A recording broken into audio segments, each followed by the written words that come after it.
부버지와 함께하는 알쓸 축잡 시간입니다. 오늘 알아보는 축구계 TMI 챔스 1포트입니다.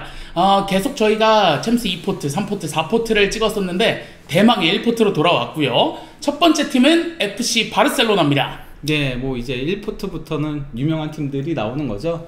예, 그 중에서도 이제 1번 포트의 가장 끝자락에 있는 게 이제 FC 바르셀로나인데요. 바르셀로나 같은 경우는 사실 셀러리 캡 이슈 때문에 영입을 제대로 하지 못했어요.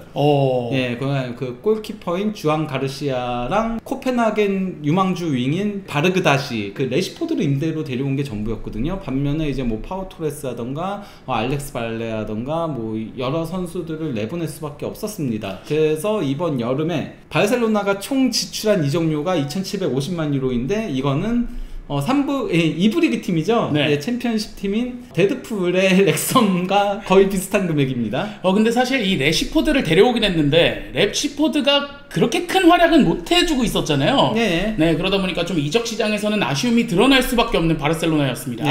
거기다가 아직까지도 이 셀러리 캡 이슈가 계속 발목을 잡고 있어요. 이것 때문에 엄밀히 따지면 팀의 주전 센터백이었던 이니고 마르티네스를 알 나스루로 떠나 보낼 수밖에 없었거든요. 대신 이제 이니고를 떠나 보내면서 1,400만 유로에 달하는 이제 연봉 셀러리를 아낄 수 있게 됐음에도 여전히 1대1 룰로 돌아가지 못했고요. 이것 때문에 바르드까지 같은 경우는 아직까지도 팀의 1군에 등록이 안 된 거예요. 그러니까 라리가 같은 경우는 1번부터 이제 25번까지가 이제 1군이잖아요. 네. 이 선수의 번호는 28번인 겁니다. 거의 뭐 끝자락에 있긴 하네요. 그러니까 예. 1군이 아닌 거죠. 현재 그렇죠. 번호상으로는. 예, 그래서 조금 더 기다리고 있는 중인데요. 1군에 등록하기 위해서. 네. 그런데 이제 또 다른 이슈가 있습니다. kam프누를 리모델링을 해가지고 개장을 하려고 했잖아요. 네. 예, 그런데 이제 이 캄프누 개장도 지금 늦춰지고 있는 거예요. 사실 이것 때문에 바르셀로나가 첫 3경기를 라리가 3경기를 이제 그 원정으로 칠 수밖에 없었거든요. 네. 예, 그러고서 이제 그 4라운드 발렌시아전부터 캄프누에서 하겠다라고 했는데 이것조차 연기가 되면서 발렌시아전은 바르셀로나 B팀이 운영하고 있는 요한 크루이프 스타디움에서 6,000석이거든요. 네. 거기서 이제 첫 경기를 칠 예정이고요. 만약에 바르셀로나가 9월 28일에 있을 레알 소시에다드 전까지 홈경기를 치르지 못할 경우에는 네. 챔피언스리그 첫 홈경기가 10월 1일 파리 생제맹하고의 경기거든요. 네. 그러면은 이제 한 경기를 먼저 테스트로 치러야 돼요. 이걸 못할 경우는 UEFA에서 캄프누에서 그 리그 페이스 경기 홈경기들을 허용을 안 할 겁니다. 그러면 어디서 하죠? 그러면 이제 몬주익 경기장에서 하는 거죠. 몬주익은 사실 올림픽 경기장이잖아요. 그렇죠. 예. 지난 시즌에도 그 몬주익을 썼었죠. 네. 예. 그래서 거기서 이제 2026년 초까지는 계속 치르고 나서 이제 토너먼트 때 새로 이제 등록을 할 수 있게 되는 거겠죠. 그렇습니다. 이 팀의 일정 그리고 포메이션을 좀 살펴보면 4-2-3-1 일단은 적어주셨고요. 첫 경기를 뉴캐슬로 시작해서 이제 마지막 경기는 코펜하겐으로 마무리하게 되는 리그 페이스입니다. 사실 바르셀로나는 베스트 11만 놓고 보면은 쟁쟁해요. 그렇죠. 저는 솔직히 말하면 바르셀로나가 베스트 11만 제대로 나올 수 있다면 정상 컨디션으로 네. 그러면 우승 후보 1순위라고 개인적으로 생각을 합니다.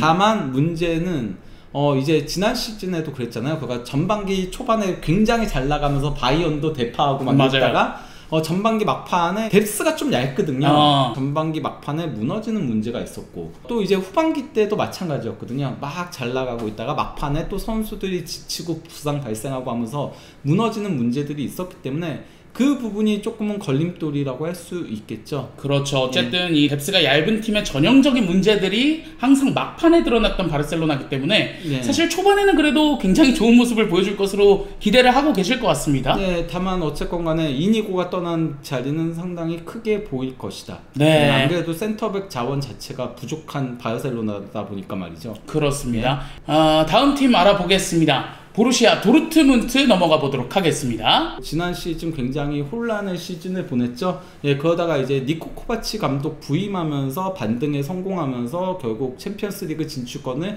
정말 어렵게 획득을 했는데요. 네. 니코 코바치 감독과 2027년까지 연장 계약을 체결을 한 겁니다. 이게 그 8월 26일에 체결을 했던 거였거든요. 네. 예, 뭐 코바치 감독은 비록 바이언에서는 실패를 했었지만은 그렇죠. 프랑크푸르트라던가 모나코라던가 그리고 또 이제 볼프스부르크에서는 나름 괜찮은 모습들을 보여줬던 바가 있었거든요. 네. 근데 이제 코바치 감독하면 결국 3백이잖아요. 그렇죠. 프랑크푸르트 시절에도 그랬었고, 도르트문트가 일단은 지난 시즌 코바치 감독 부임하기 이전에 분데스리가 성적이 20경기 8승 5무 7패, 중간 순위가 11위였어요. 사실 도르트문트 치고는 상당히 안 좋은 기록이죠. 네, 그러면서 이건 뭐 챔피언스리그 진출권은 고사하고 유럽 대항전도 못 간다 이런 지적들이 많았거든요. 네. 하지만 이제 코바치 감독 부임 이후에 분데스리가 14경기 9승 1무 4패를 기록하면서 반등에 성공을 했습니다. 네. 네, 그래서 올라갔는데 공식 대회 역시도 30경기 14승 5무 11패가 코바치 이전이었다면 코바치 이후에는 25경기 15승 4무 6패, 상당히 좋은 성적을 올린 거죠. 오히려 코바치가 오기 전 경기가 더 많았음에도 불구하고 코바치가 들어온 이후에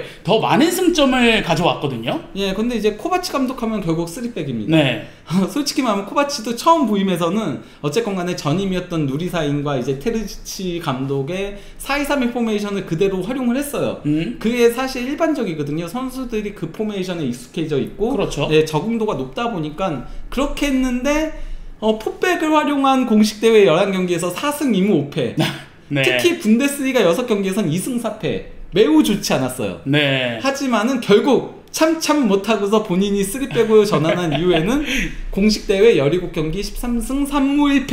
네, 유일한 1패가 이제 그 레알 마드리드하고의 클럽 월드컵 8강전이었죠. 네. 네, 그리고 또 이제 분데스리가 10경기에서는 8승 2무 무패. 엄청난 모습을 보여주고 있다라고 할 수 있겠는데요. 확실히 감독들이 맞는 전술이 있는 것 같아요. 예. 예, 도르트문트가 사실 이번 이적 시장에서 굉장히 조용했어요. 그러니까 선수 보낸 것도 기튼스 외에는 딱히 없는 상태에서 조브 벨링엄 한 명만 영입을 하고서는 굉장히 조용했었거든요. 그래도 네. 나름 조브 벨링엄한테는 거액의 이적료를 지출했습니다. 뭐 고정비가 3,300만 유로에다가 이제 500만 유로의 옵션, 그리고 또 이제 15%의 세론 조항이 들어가 있었거든요. 근데 이제 그 벨링엄이 문제를 일으켰죠. 그렇죠. 예, 개막전에서 이제 벨링엄 문제라기보다는 벨링엄 부모님이 문제를 일으킨 원래 거죠. 이런 부모님들이 문제를 일으키는 경우가 덜어 있어요. 네, 예. 그러니까 뭐 벨링엄이 개막전에서 전반전만 뛰고서 교체 아웃됐었거든요. 네. 좀 부진해서 교체 아웃을 시킨 건데 아버지께서 참지 못하고 라커룸을 드레싱룸을 쳐들어간 거죠. 예. 그래서 막 화를 냈다라고 하죠. 제바스티안 켈 단장한테. 예, 그래서 부모님은 더 이상 라커룸 출입 금지령이 내려졌습니다. 예, 어쨌든 도르트문트는 주드 벨링엄이라는 이 다른 벨링엄을 성공을 시켰잖아요. 네. 그러다 보니까 이제 조브 벨링엄까지 좀 성공을 시키겠다라는 기대가 있었을 것 같은데, 네. 사실 뭐 아들 이 조브 벨링엄은 문제는 없었죠. 예, 그렇습니다. 도르트문트가 또 다른 문제가 있었다면은 센터백들이 줄 부상을 당했다는 거예요. 뭐 슐로터백은 이미 지난 시즌에 장기 부상을 당했었고, 이제 줄레, 엠네찬까지 이제 부상을 당한 거였거든요. 센터백이 3백 쓰는데 센터백 3명. 그렇죠. 그것도 주축급들이 다 아웃이 된 거예요. 그러다 보니까 이제 그 장크트 파울리하고의 개막전에서 2005년생의 어린 센터백인 필리포 마네가 선발 출전을 했거든요. 네. 근데 이 필리포 마네가 85분경에 퇴장을 당하면서 페널티킥을 내줬어요. 네. 이때까지만 하더라도 도르트문트가 3대1로 크게 거의 이건 승리하는 거잖아요. 그렇죠. 근데 이제 마네가 퇴장당하면서 페널티킥까지 내주면서 추격하는 골을 실점했고 결국 89분에 동점골을 허용하면서 경기가 3대3 무승부에 그쳤습니다. 결국에는 필리포만에도 이렇게 되면 다음 경기와 그 다음 경기는 못 나오는 거죠? 뭐 분데스리가 같은 경우는 한 경기 징계로 거의 대부분 처리를 해가지고 그래서 다음부터 나올 수 있긴 합니다. 네. 결국 이제 그 다급해진 도르트문트가 이적 시장 데드라인쯤에 대거 영입을 시도를 한 거죠. 먼저 그 첼시에서 이미 지난 시즌에 임대로 데려와서 재미를 봤었던 미드필더인 추크웨메카.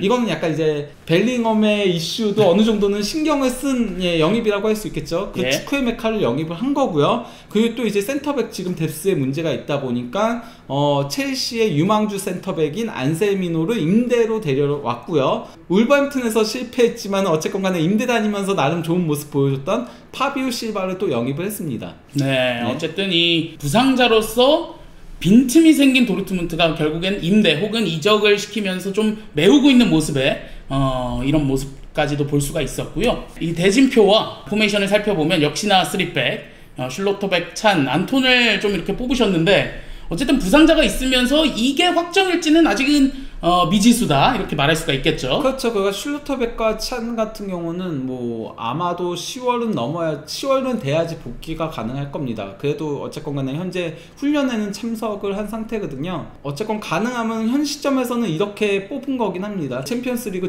리그 페이스 초반에는 슐루터백과 찬은 나오지 못하고, 그러면 아마도 안셀미노와 안톤과 그리고 벤세바이니가 내려와서 뛸 것 같아요. 제가 봤을 때는. 네. 예, 실제 벤세바이니를 많이 뛰게 했으니까 만에는 아직 그 챔피언스 리그라던가 이런 큰 무대에서 선발로 나오기에는 어리다는 걸 이번에 보여주긴 했었거든요. 이 팀의 대진은 좀 어떻게 보시나요? 그렇게 쉽진 않죠. 뭐 인테르, 맨시티도 있고 그리고 유벤투스 있고, 무엇보다도 3번 포트에서 토트넘 그리고 4번 포트에서 빌바오 걸렸다는 거는 운이 없다라고 할 수 있죠. 네, 그나마 보데글림트가 홈경기라는 거, 이거는 좀 괜찮은 것 같아요. 다음 팀입니다. 이 클럽 월드컵 우승을 했었던 첼시입니다. 항상 챔피언스 리그는 기본적으로 가던 팀이었잖아요. 네. 하지만 이제 그 로만 아브라모비치가 이제 러시아 우크라이나 전쟁 때문에 구단을 판매하고, 그리고 보엘리가 이제 인수하면서 그때부터 좀 흔들렸었거든요. 22-23 시즌에 12위라는 진짜 최근 들어선 볼 수 없었던 그런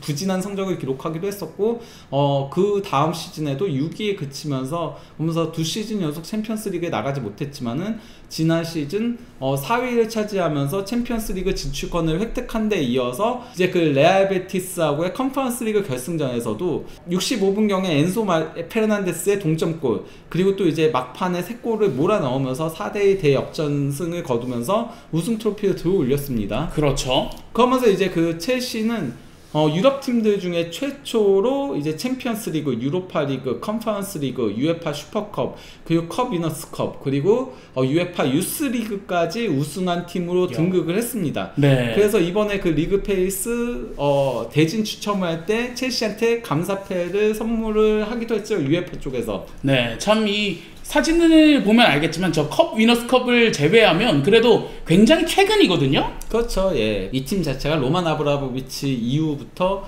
굉장히 빠르게 성장하면서 우승 트로피를 정말 잘 챙겨왔다는 걸 확인할 수 있는 거죠. 네, 그렇습니다. 피파 클럽 월드컵에서도 결승전에서 파리 생제르맹을 3대 0으로 완파하면서 그러면서 최초의 이 개편된 클럽 월드컵 초대 챔피언에 등극을 했습니다. 네, 그렇습니다. 그러면서 이제 그 마레스카 감독은 어쨌건 그 첼시 지휘봉을 잡고 빠르게 팀에 안착하고 있다라고 할 수 있겠죠. 네, 이 팀의 이적 시장도 좀 살펴볼 텐데, 어쨌든 이 팀은 활발한 이적 시장을 보냈습니다. 그러니까 뭐 이번 여름 이적 시장에서도 7명의 새로운 선수들을 영입을 했어요. 대신 또 이제 판매한 선수들이 정말 많죠. 그렇죠. 진짜 뭐 그것도 상당히 여기는 영입보다도 판매를 더 잘하는 팀 같아요. 맞아요. 마두에케 5,600만 유로가 도리어 저게 정가라고 느낌이 들 정도예요. 어떻게 은쿤쿠 3,700만 유로에 펠릭스 저거 3,000만 유로가 말이 3,000만 유로지 훨씬 더 되는 금액이거든요. 그렇죠. 옵션이 있기 때문에.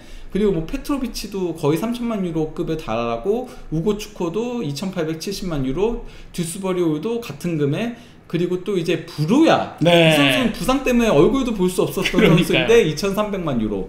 그리고 아무구, 험프리스 막 이런 선수들은 이름도 생소한 선수들이잖아요. 그렇죠. 그런데도 이적료를 제법 받으면서 이번 여름 최고의 이적료 수입을 올린 팀으로 등극을 했습니다. 네, 근데 이제 사온 선수들의 면면을 보면 뭐 주앙 페드로도 있고, 근데 가르나초를 사올 때 좀 말이 많았거든요. 뭐 저는 그래도 차라리 가르나초가 기튼스보다는 조금 더 낫지 않나라고 개인적으로 생각을 해요. 왜냐면 기튼스도 지난 시즌 후반기 때 너무 안 좋았던 부분들도 있긴 하고, 기튼스보다 가르나초가 그래도 프리미어리그에서 검증된 부분도 있고 하다 보니까, 다만 가르나초의 약간 조금 뭐랄까 워크의식, 워크의식이 조금은 걸림돌인 거죠. 네, 그렇습니다.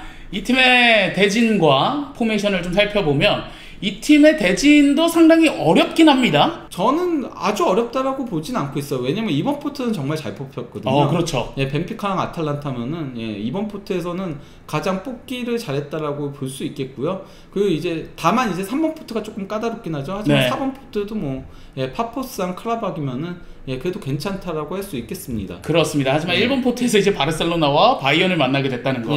근데 이제 첼시의 어쨌건 간에 조금 문제점이라면 센터백에 있는 거죠. 코릴이 사실 못 뛰어요. 네.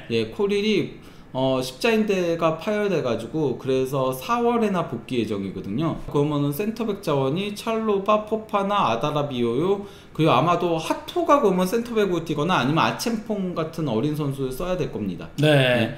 이 수비 지역에서 어쨌든 고민이 많을 것 같은 마레스카 감독이고요. 인테르 알아보도록 하겠습니다. 예, 인테르는 일단 뭐 시모네 인자기 감독의 시대가 이제 막을 내렸죠. 네. 뭐 시모네 인자기 감독 시절에 물론 리그 우승은 딱 한 번밖에 없긴 했어요. 2023-24 시즌. 그래서 리그 우승이 조금 아쉽기는 하지만은 그럼에도 챔피언스리그 결승에 2번이나 올라갔고. 그렇죠. 예, 이것도 아쉽게 준우승에 그쳤지만요.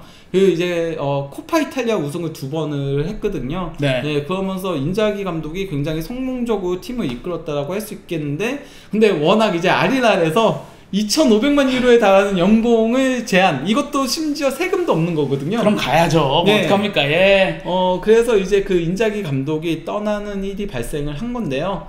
그러면서 이제 그 인테르는 본인들의 팀에서 선수도 뛰었던 크리스티안 키브를 새 감독으로 선임을 했습니다. 키브 같은 경우는 이제 선수 은퇴 후에는 인테르 연령대별 팀을 단계별로 다 맡았었거든요. 그러다가 이제 지난 시즌 파르마 감독을 맡아서 이제 13경기 지도. 그러니까 이게 유일해요. 성인팀은. 그러니까 너무 경력이 없음에도 어쨌건 인테르가 좀 과감하게 키브를 데려왔다라고 할 수 있겠습니다. 그래도 연령별 대표에서 감독을 했던 경험이 있으니까 좀 데려온 거 아닐까요? 인테르 입장에서는? 그렇다라고 할 수 있겠는데 초반은 그렇게 좋지 못해요. 아하. 일단 뭐 피파 클럽 월드컵에서도 몬테레이하고의 첫 경기에서 1대1 무승부에 그쳤고요. 네. 그리고 16강에서 탈락을 했는데 저 16강 탈락도 플루미네시한테 0대2로 패하면서 탈락한 거예요. 반면 이제 그 시모네 인자기 감독의 아리랄 같은 경우는 레알 마드리드와 1대1 무승부를 거뒀고, 그리고 또 이제 맨시티를 꺾었거든요. 그것도 네. 4대1로. 그렇죠. 그러다 보니까 비교가 될 수밖에 없는 데다가 뭐 토리노하고의 개막전에서는 5대0 대승을 거두면서 인테르 감독 세리에 데뷔전 최다골차 승리를 기록을 하긴 했지만은 곧바로 이어진 우디네세전에서 1대2로 패했습니다. 사실 인테르 입장에서는 우디네세는 잡고 가야 되는 입장이었는데 네. 여기서 패배한 게 조금은 뼈아프긴 합니다. 네. 인테르는 뭐 여름 이적 시장에서 상당히 활발한 움직임을 보이긴 했습니다. 예, 그러면서 이제 루이스 엘리키를 영입하기도 하고 이제 보니를 영입했고 또 이제 수치치 영입이 가장 컸죠. 예, 저 선수로 이제 미드필더 보강을 했고, 그리고 이제 이적 시장 막판에는 아칸지를 데려왔습니다. 파바를 네. 보내고요. 예, 그러면서 조금 변화를 모색을 한 건데요. 그리고 이 팀의 대진표와 좀 포메이션을 알아보면 인테르는 확실히 좀 백스리가 좀 유명한 팀이잖아요. 그래도 네, 역시나 이 백스리를 예측을 해주셨고, 대진표를 살펴보면 그래도 나쁘지 않다라는 느낌을 저는 받거든요.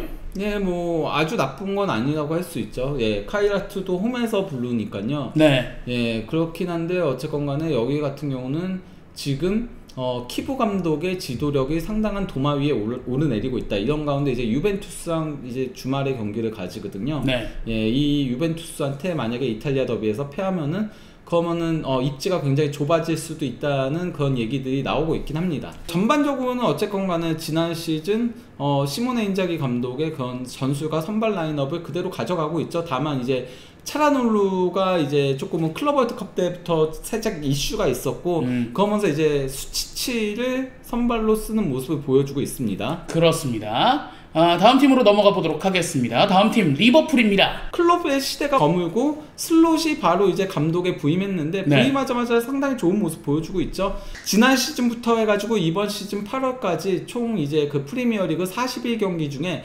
40경기에서 골을 기록하고 있고요. 이거는 이제 98%의 득점 경기율을 기록을 하면서 프리미어리그 역대 감독들 중에서 가장 높은 비율을 자랑하고 있고요. 그리고 또 이제 공식 대회에서도 60경기 41승 9무. 네, 그러니까 상당히 좋은 모습을 보여주고 있는 거죠. 그렇습니다. 네, 그러면서 이제 그 프리미어리그 우승도 차지했는데요. 그리고 이 팀의 이적 시장은 뭐 가장 언론 그리고 이런 축구를 좋아하는 축구 팬들에게 가장 큰 회자가 됐었던 그런 팀이었죠. 리버풀이 이번 여름 이적 시장의 지배자라는 표현을 듣고 있는데요.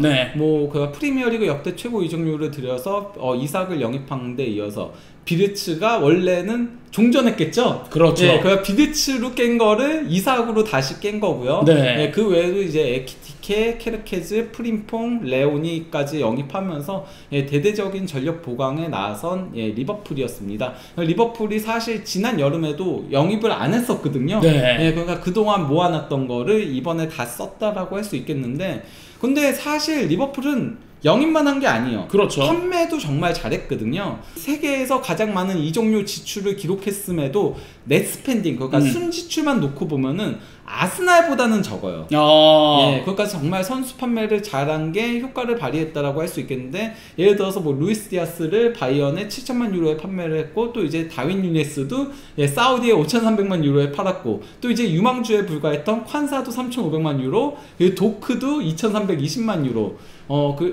뭐 이렇게 상당히 잘 팔면서 순 지출을 최대한 아꼈다, 굉장히 영리하게 운영을 하고 있다는 것을 보여주고 있는 리버풀입니다. 네, 이렇게 보면 참 아스날은 정말 못 팔았네요. 예, 그렇죠. 그렇습니다. 살라의 모습이네요. 예. 네, 살라가 나오고 있고, 이 팀의 대진과 포메이션 알아보도록 하겠습니다. 이 팀은 첫 경기가 레알 마드리드 홈 경기예요. 네, 그러니까 아놀드 더비가 여기서 열리는 거고요. 네. 그리고 이제 그 마드리드 두 팀을 연다. 그러네요. 예. 그러니까 1번 포트에서 만나게 된 거죠. 대진 자체가 뭐 아주 쉽다라고 할 수는 없겠는데, 솔직히 말하면은 상대 팀들도 이 팀을 만나는 게 다들 그렇죠. 예, 재앙으로 느껴질 겁니다. 현 시점 챔피언스리그 우승 배당 1위. 예, 그렇습니다. 어쨌든 이 팀은 누구를 만나든 굉장히 부담스럽게 네. 상대를 만들 수 있을 법한 예. 그런 팀이고요. 그 우승 배당 얘기는 제가 한 게 아니고 많은 이제 유럽의 베팅 업체들에서 한 거고요. 그렇습니다. 그리고 이제 이삭을 데드라인에 영입을 하면서 조금의 변화가 있을 가능성이 있죠. 아마도 네. 이제 에키티키가 그러면은 왼쪽 윙으로 뛰게 될 가능성이 높지 않을까 싶긴 하고요. 만약에 이삭이 나오지 못할 경우에는 에키티키가 이제 톱으로 올라가면서 학포가 윙으로 나오는 예, 그런 식으로 변화가 좀 있지 않을까 싶긴 합니다. 참 이 팀 스쿼드 좋습니다. 예. 네. 뭐 거의 빈틈이 좀 보이지 않죠. 물론 뭐 리버풀 팬들은 게이를 막판에 완전히 영입이 근접했다가 예, 실패로 돌아간 게 굉장히 아쉽게 느끼고 있긴 하겠지만은, 이 정도도 사실 저는 충분히 좋은 스쿼드라고 생각합니다. 다만 레오니가 빨리 커줘야죠. 레오니가 빨리 못 커주면은 그러면 게이의 공백이 좀 느껴지긴 할 거예요. 그렇죠. 그리고 이제 영입을 통해서 빈틈없는 스쿼드를 구축하긴 했는데, 아직까지 조금 그러니까 케르케즈라던가 프림퐁이라던가 비르츠 같은 선수들이 팀에 완전히 녹아든 모습은 아니거든요. 그나마 에키티케가 개막전부터도 굉장히 좋은 모습을 보여주고 있는데, 에키티케조차도 윙으로 빠져야 되면은 그러면 또 다시 적응이 필요한 거니까, 예, 그 부분을 얼마나 빨리 가져가느냐가 중요하다라고 할 수 있겠습니다. 그래도 뭐 그런 부분들은 슬롯 감독이 워낙 명장이니까 잘 이렇게 적응을 시키지 않을까 이렇게 느껴집니다. 다음 팀, 제가 사랑하는 우리 바이언 알아보겠습니다. 예, 뭐 바이언 같은 경우는 사실 분데스리가의 지배자죠. 그렇죠. 예, 그러니까 뭐 투엘 감독 부임하기 전만 하더라도 분데스리가 11시즌 연속 우승을 했습니다.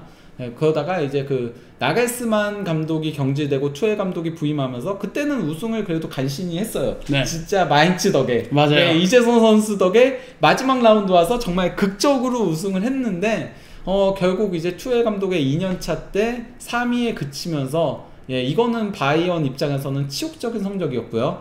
그리고 이제 콤파니 감독을 데려왔는데, 그래도 콤파니 감독이 팀을 잘 수습하면서, 솔직히 데려올 때 우려가 많았잖아요. 번리 감독이었다 보니까, 강등된 팀의 감독이어서, 물론 뭐 약점이 없었던 건 아니지만은 너무 그러니까 하이라인을 쓰는 거라던가 이제 수비에 부담을 많이 주는 부분들은 좀 문제점으로 지적되긴 했지만은, 그럼에도 58경기에서 40승을 거두면서 그러면서 분데스리가 우승을 탈환하는 데 성공을 했습니다. 네, 근데 최근에 또 이 팀이 챔피언스 리그에서는 그다지 좋은 성적을 내지 못하고 있거든요. 예, 그러니까 뭐 코로나 시국이었던 2019-20 시즌에 파리 생제르맹을 꺾고 우승을 차지했지만은, 그 다음에 그래도 8강에서 탈락을 하거나 아니면 2023-24 시즌만 이제 준결승에서 탈락했는데, 솔직히 말하면 그게 안 좋은 성적이라고 하는 건 너무해요. 근데 바이언이니까. 아니, 그건 너무 본인 생각이죠.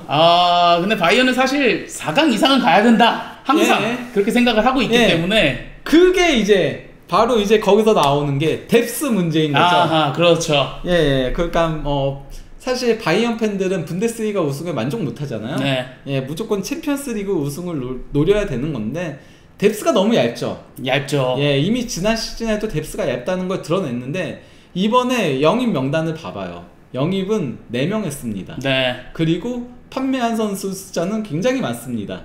이것도 그나마 유망주들마저도 다 판매하거나 임대 보내거나 했거든요. 그러다 보니까 이제 해리 케인조차도 이거는 내가 여태까지 뛰어본 가장 작은 스쿼드다. 이렇게 좀 불만을 토로하기도 했죠. 그래서 이제 또 나간다 이런 얘기가 나오는 거 아닐까요? 그거는 말 그대로 루머인 거고요. 예, 어쨌건 그러다 보니 이제 그 바이언의 빌트지에서 이적 시장 평가가 4-. 네. 그래서 가장 낮은 평점을 받았습니다. 분데스리가 최악이다. 예. 아우크스부르크가 제일 높네요. 예. 예. 그러니까 뭐 4개 팀이 동률인 거죠. 예. 그렇죠. 거기다가 이제 그 바이언 같은 경우는 현재 부상자들도 상당히 많거든요. 뭐 이토 이로키랑 알폰소 데이비스는 이미 지난 시즌부터 부상이어서 쭉 부상이고요. 이제 자말 무시알라가 클럽 월드컵에서 파리 생제맹과의 경기에서 부상을 당하는 악재가 있었는데요. 그래도 무시알라 같은 경우는 회복 속도가 좀 빠르다라고 하더라고요. 그래서 이제 알폰소 데이비스, 이토 이로키, 무시알라의 복귀 일정을 11월로 예상하고 있다라고 하고요. 그리고 또 이제 프리시즌부터 현재까지 공식 대회에서의 성적 자체는 콤파니 감독이 괜찮게 가져가고 있어요. 네. 7전 전승, 특히 이제 매 경기마다 2골 이상을 넣으면서 화력을 과시하고 있거든요. 그러니까 조금 더 선수들의 유기적인 모습들이라던가 공격에 있어서의 세밀함은 발전을 했어요. 다만 실점이 좀 있다. 그렇죠. 예, 특히 이제 최근 포칼 1라운드 베엔 비스바덴 이거 2부 리그 팀이거든요. 네. 2실점했고요. 그리고 또 이제 아우크스부르크전도 2실점하면서 3대2 신승을 거뒀거든요. 이것 때문에 수비에 대한 부담을 얼마나 줄일 수 있느냐가 관건이라고 할 수 있겠습니다. 그렇습니다. 이 팀의 대진 그리고 포메이션 알아보면 이 팀은 그래도 바이언은 괜찮게 뽑힌 것 같긴 한데 팝포스 원정이 좀 마음에 걸리긴 하지만 근데 사실 바이언이 가장 안 좋은 편으로 뽑히긴 했어요. 그러니까 저기 퍼센티지로 나왔을 때는. 네. 그런데 저는 그래도 바이언 팬들이 아마도 좀 쉽게 생각하는 이유는 첼시와 아스날 때문일 것 같아요. 왜냐면 맞는 것 같습니다. 바이언이 런던 팀은 잘 패거든요. 네, 그렇죠. 예, 사실 지지난 시즌에 아스날과 챔피언스리그 8강에 만났을 때 저는 이때야말로 진짜 아스날이 바이언 징크스를 깰 절호의 기회라고 생각했어요. 예. 그때의 바이언은 가장 안 좋았던 바이언이었잖아요. 진짜 거의 15년 만에 가장 안 좋았던 팀 그렇죠. 아니었나요? 예. 그 정도로 안 좋았던 팀이었는데도 아스날을 꺾고 4강에 올라갔었거든요.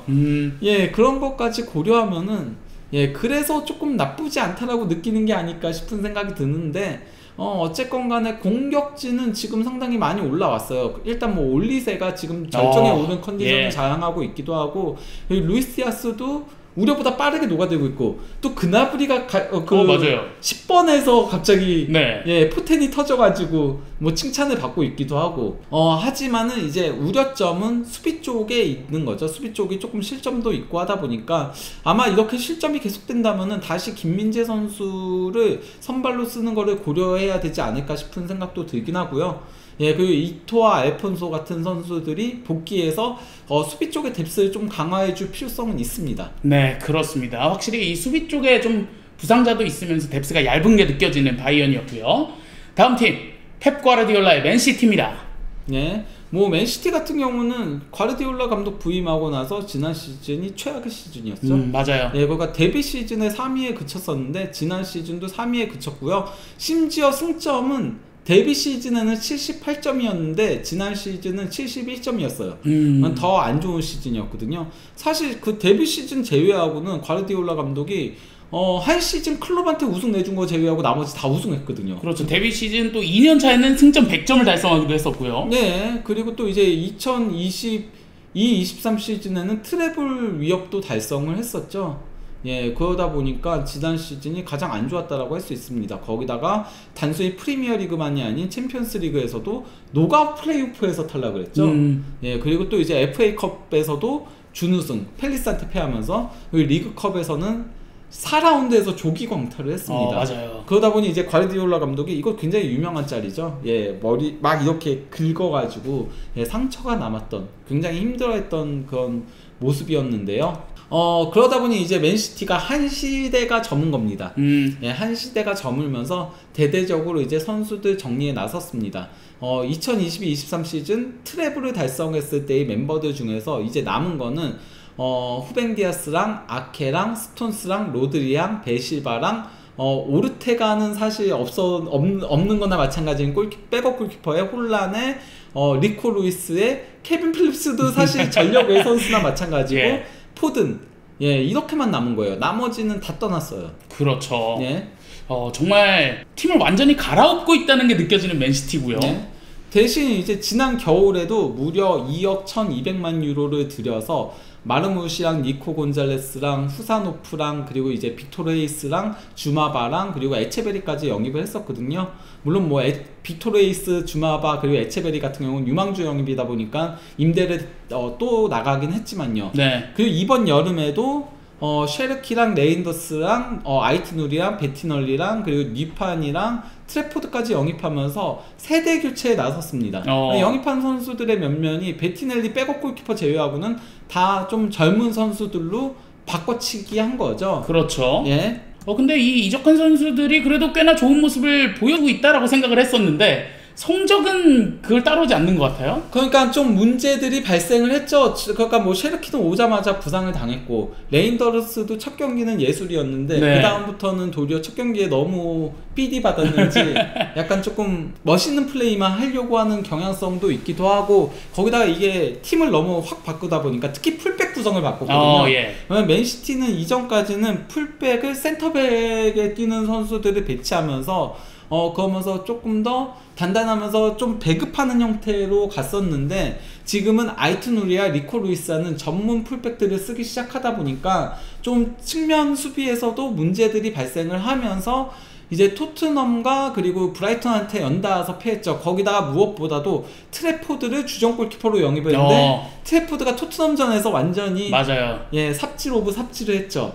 예, 그러다 보니 이제 이적시장 데드라인에 급하게 돈나룸마를 데려왔습니다. 네. 근데 이제 뭐 돈나룸마 영입에 대해서는 말들이 굉장히 많긴 하죠. 왜냐면 돈나룸마 같은 경우는 펩 가르디올라 감독이 선호하는 유형의 골키퍼는 아니거든요. 그렇죠. 펩이 선호하는 유형은 그래도 좀 발이 좋은 골키퍼를 선호하는데 예, 필드 플레이어형 이제 골키퍼를 선호하는데 근데 이제 여기에 대해서 디애슬레틱에서는 홀란도 마찬가지였다. 홀란도 원래 그러니까 펩 가르디올라 감독은 가짜 9번형을 선호하는데 홀란은 진짜 9번이고 하지만은 잘 녹아들면서 트래블을 이끌었었기 때문에 그 돈나룸마도 발이 이제 볼을 가지고 있을 때는 좀 단점이 종종 부각되고 있긴 하지만은 선방 능력이 좋고 그리고 이 선수가 롱패스는 곧잘 하거든요.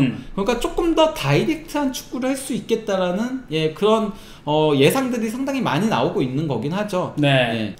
그리고 이 팀이 근데 좀 부상자가 많습니다. 예, 그러니까 현재 쉐르키랑 포든이랑 코바치치랑 그바르디올리랑 사비뉴랑 베티넬리랑 그리고 리코 루이스랑 오라일리랑 후사노프까지 부상이었는데 A매치 브레이크 때 마르무시마저 무릎 부상을 당하면서 돌아왔습니다. 네. 예. 그만큼 펩에 좀 고민이 깊어지는 그런 부상자 명단이라고 볼 수 있겠고요. 그나마 그래도 장기 부상자는 조금 장기 부상으로 보이는 선수는 쉐르키랑 마르무시 정도밖에 없기 때문에 빨리 이제 좀 부상자들 복귀하면은 팀을 추스릴 필성이 있는 거죠. 네. 그러면 이 팀의 대진과 포메이션 알아보겠습니다. 그래도 맨시티는 좀 괜찮다고 느껴졌는데 그나마 보데글림트 원정이라는 거 빼고는 괜찮지 않나요? 네, 뭐 전반적으로 그래도 괜찮게 뽑혔다라고 할 수 있겠습니다. 네.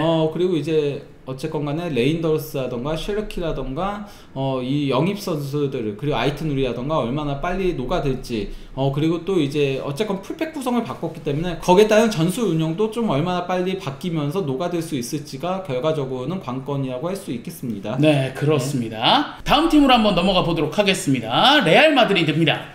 예, 레알 마드리드 같은 경우는 지난 시즌 무관에 그쳤습니다. 예, 그러니까 뭐 챔피언스 리그에서도 탈락을 했고 자국 리그라던가 슈페르코파라던가 이제 코파델레이에서는 다 바르셀로나한테 패하면서 그러면서 결국은 무관에 그쳤는데요. 하지만 이 팀은 챔피언스리그 우승 15회에 빛나는 2위와도 2배 이상 차이 나는 그런 명문팀이라고 할 수 있겠는데요. 그렇죠. 예, 결국 이제 지난 시즌의 부진으로 인해 이제 안첼로티가 떠났고요. 대신 이제 그 사비 알론소가 선수 시절 이제 레알 마드리드에서 뛰었는데 감독으로 돌아오기에 이르렀습니다. 워낙 레버쿠젠에서 좋았으니까요. 네, 예. 조금은 세대 교체를 하고 있는 거죠. 그러니까 모드리치와 바스케스, 그러니까 레알 마드리드 황금기 멤버들이 팀을 떠났고요. 대신 딘 하이센이라던가 아놀드라던가 카레게라스라던가 마스탄 투오노 같은 선수들을 어린 선수들을 영입을 했습니다. 네. 그만큼 좀 세대 교체를 가져오고 있는 알론소 감독이고요. 알론소 감독 역시도 젊은 감독이잖아요. 네. 예. 근데 어쨌건 부임하고 상당히 빠르게 팀을 수습하고 있습니다. 클럽 월드컵에서는 아쉬운 점도 있긴 했었거든요. 뭐 아리랄과의 첫 경기에서 1대1 무승부도 그랬고, 그리고 이제 그 파리 생제맹전에서 준결승까지 올라가긴 했지만은 0대4 대패를 당했어요. 네. 예, 하지만은 라리가에서는 3연승을 달리면서 8월 이달의 감독에 선정되기도 했습니다. 그렇습니다. 이 팀의 좀 대진표 알아보겠습니다. 사실 쉽진 않아요.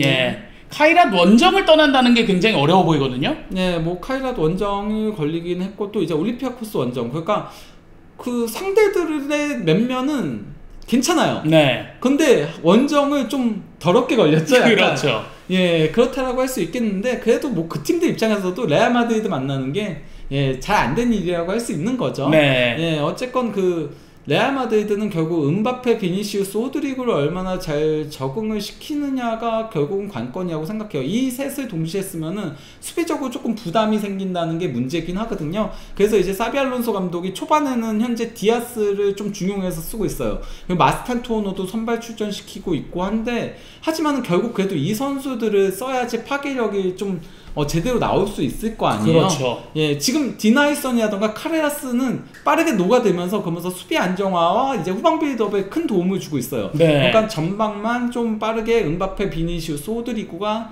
조합을 맞춘다면은 그러면은 충분히 좋은 모습을 보여줄 거라고 기대가 됩니다. 그렇습니다. 그리고 다음 팀 파리 생제르맹 알아보도록 하겠습니다.